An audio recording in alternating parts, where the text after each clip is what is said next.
રાજસ્થાનના દૌસા જિલ્લામાં Delhi Mumbai express way પર એક ખાનગી બસને અકસ્માત નડ્યો છે. અકસ્માતમાં 45 જેટલા મુસાફરો ઘાયલ થયા છે.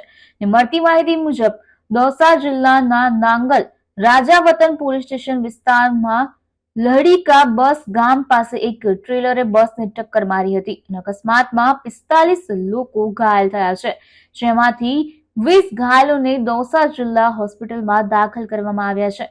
દૌસા જિલ્લા હોસ્પિટલે ગંભીર રીતે ઘાયલ લોકોને જયપુર રિફર કર્યા છે. કેટલાક ઘાયલો પોતાના સ્તરે સારવાર માટે નોઈડા અને દિલ્હી જવા રવાના થયા છે.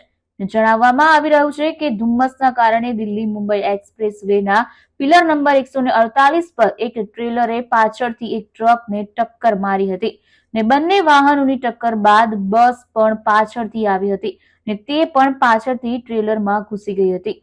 આ અકસ્માતમાં બસનો આગળનો ભાગ ખરાબ રીતે ક્ષતિગ્રસ્ત બન્યો છે અને સવારના સમયે આ સ્લીપર બસમાં મોટાભાગના મુસાફરો સૂતા હતા, ત્યારે બસ ટ્રેલર સાથે અથડાતા બસમાં સવાર 45 જેટલા મુસાફરોને ઈજાઓ પહોંચી હતી. અકસ્માતની માહિતી મળતા જ નાંગલ રાજાવતન પોલીસ સ્ટેશન ઘટના સ્થળે પહોંચી ગયું હતું.